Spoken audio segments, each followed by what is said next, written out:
Let's talk right now about the royal family. In the news for, well, lots of positive reasons, as is often the case. Prince Harry even getting positive headlines, getting a standing ovation as he opened his Invictus Games for injured servicemen and women in Dusseldorf in Germany. William and Kate doing a podcast interview. Again, you know, do it with your family members, so you only get soft soap interviews, and they get great headlines there. But let's talk to Rupert Bell, who's our royal correspondent.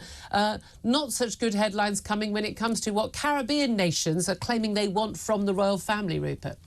Well, they want reparations for the royal family's links with slavery, and it is not a good look. It's a very complicated look for how does the royal family navigate its way through this. Now, obviously, the sensitivities of the Caribbean nations, and indeed many of them's their desires to no longer have the king as head of state. So there's a lot of political to and froing, and this was always probably going to be an area that the king was going to have to negotiate, not necessarily the reparations, but actually how to deal with the Commonwealth countries who want to no longer have him as the head of state. And bearing in mind that he was more than happy for Barbados to let go and move on, so he does get that. Well, he probably wasn't more than happy. We went along to the ceremony and I think that was all very nice, the sort of peaceful handover of power and all of that. But the key thing here is, again, the answer to this is, from everybody, do one. That's the correct answer. Yes, the world was a horrible, horrible place. I'm sure that my family,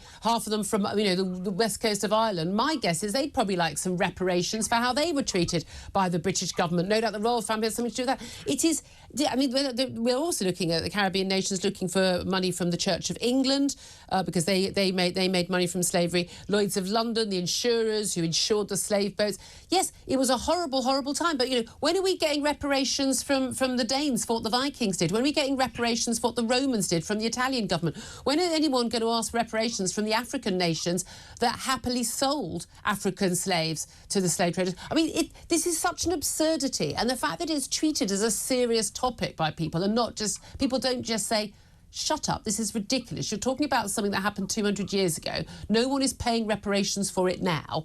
Is absurd to me. Well, and then you look, they'd probably be emboldened by Laura Trevelyan coughing up, by all accounts, £100,000. Well, those of us who have a spare £100,000, Rupert Bell, I mean, because most people, who feel guilty about something their family has done in the past will say, oh, let me give £100,000. If she was really guilty about the money, look, she's a BBC correspondent, left the job, old hand-rigging, usual typical little posh private school girl going, oh, it seems like my posh family made money from slavery. Yeah, most posh families did. I'm going to give away £100,000. If she really cared, give away all of your inheritance, love. Well, and that has emboldened her, the Caribbean nations, to think they can go after other people. Now, the royal family, I think the king is mindful of his family's past in all, but he does realise that, you know, if he opens the door, it's a far more complicated issue than for everybody else. And I think this is where the king's got to navigate the PR side of this most sensitively in many ways, but it doesn't necessarily mean that he's going to be writing a cheque. But it is a reflection of where some of the Caribbean countries are thinking and looking to head. I'm sorry, let's call this what it is. This is a one big grift. That's what it is. This is a big grift. Slavery was awful. Slavery has always been awful. Slavery is still going on right now.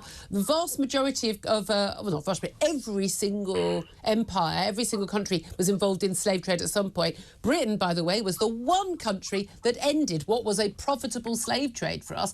We were still paying the costs of paying off the slave traders. I mean, yes, that was obscene, but that was what was necessary at the time.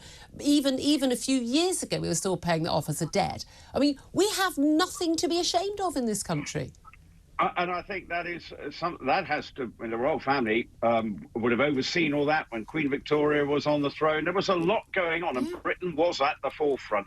But it does mean that, in a way, the sort of soft power of the Commonwealth, it's very important. Britain trying to negotiate where it sits. And you know all these other, China, Russia, they're all hovering around to try and get involved. So there's a lot going on in that area, sort of behind the scenes, which in the royal family are probably an easy target because they don't tend to reply. No, exactly, and they'll be full of that white guilt because, you know, William and everyone are all absolutely imbued in that nonsense, aren't they? I tell you what, if they're worrying about public opinion, the British people are public opinion. If they do that, why don't they just take the knee and have done with it?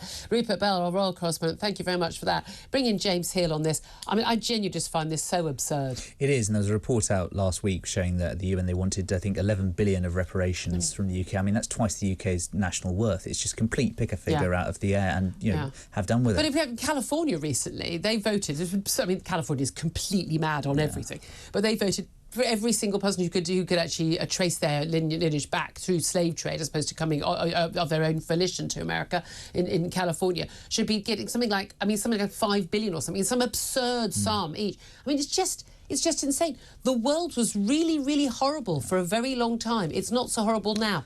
Move on. And slavery was the natural course of human condition. You enslaved your neighbours up until Britain got rid of it in the 1830s. Yeah, it's the idea that we are uniquely responsible for something, which we actually were the only country that actually acted and paid money to stop. I find extraordinary. If the royal family do pay reparations on this, I mean, I'm sorry, the British people will be outraged by that. 7:56 is the time. This is Talk Breakfast.